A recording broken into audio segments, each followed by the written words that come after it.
They're being surrounded by friggin' UFOs.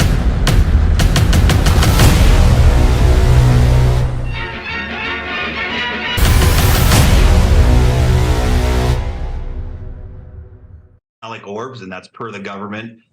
What I find interesting, and I want to clarify, they're not observed just in the Middle East. They are observed around the world, and we just heard that last week from the director of the UFO office. This is RFK on the Rising Hill getting interviewed.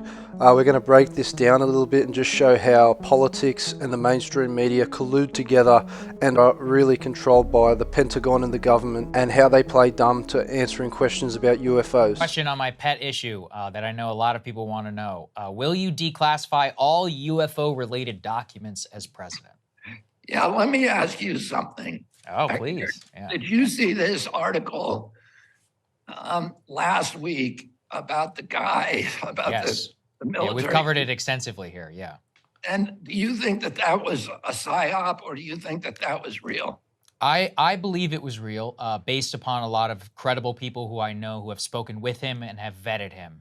Okay, What do you why, think? why don't you tell people what we're talking about? Sure, yeah. For those who don't know, Dave Grush, who's an whistleblower, came forward through the intelligence community process. He says that multiple alien spacecraft are in the possession of the United States government. The Inspector General of the intelligence community says that he is highly credible and is bringing forward urgent information, and actually several representatives in Congress were asked about it just 30 minutes or so before you and I spoke, and many of them, including Senator Gillibrand, Senator Hawley, bipartisanship, if you will, all said that they were credible and that they had asked the intelligence community about that, and were it quote unquote rang true, at least in some cases.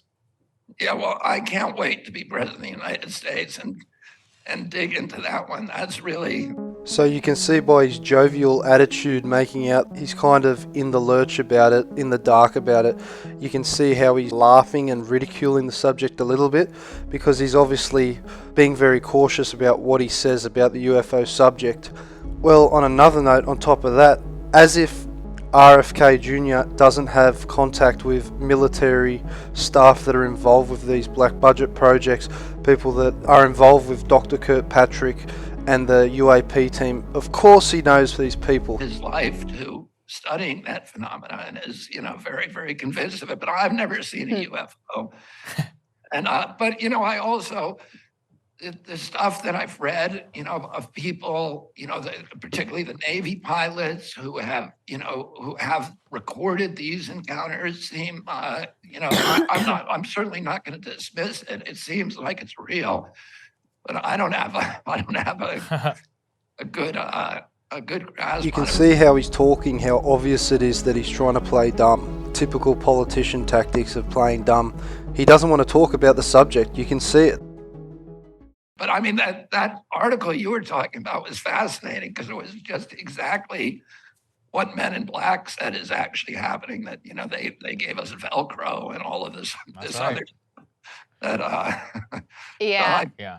So again, he's ridiculing the subject slightly by making jokes about Men in Black and also jumping hoops around the reporter's questions. How is saying that you haven't seen a UFO making a summary about the UFO subject? 90% of people on this earth haven't seen a UFO. It doesn't mean they're not real. He was told not to talk about certain things. Is that your understanding as well? Well, that's what it's called the DOPSA document, and it basically allows him to talk about certain things. Now, it's a dangerous game for a person. Any person who's in the military or a political figure. Why is it dangerous? Because the information's true.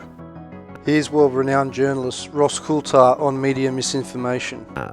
Is that mainstream media has unwittingly colluded in that kind of ridicule, stigma and taboo. And frankly, I admit it, I've been part of it in my history as a journalist in mainstream media. Here's Russell Brand on mainstream media and the collusion they have with the government. MSNBC are motivated not by profit, but by their ideals. Let's have a look.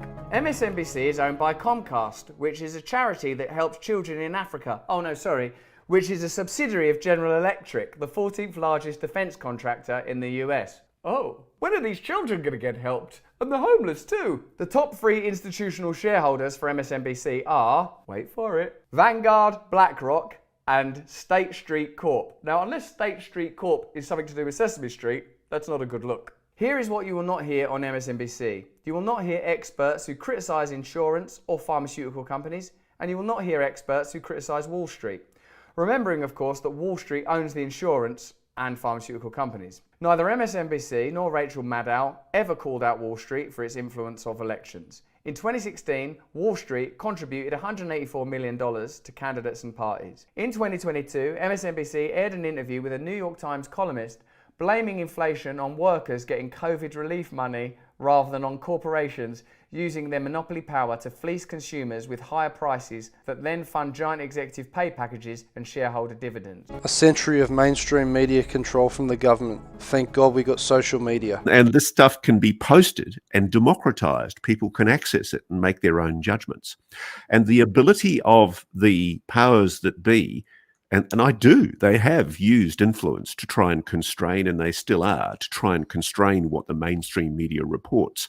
The ability of the powers that be now to control that narrative, to basically stop people from knowing and analysing and collating information, that's going. Then something strange happens here. 6 weeks later, after the last interview, he comes out with a very different approach towards the UFO subject. All I can say is if they got it, it's one of the first questions I'm going to ask, and I'm going to want to see the little fellas and their spacecraft, and I will and then disclose everything that I can. I'll disclose everything to the American public unless there's some really compelling reason. I personally think he's changed his attitude towards UFOs because he's become more popular in the public eye. Not to, which I don't anticipate, but I read the article by that guy, about that whistleblower who's still in the military, and it just seemed very credible to me, but I don't know. I don't have any way of assessing it, and I guess they're taking it seriously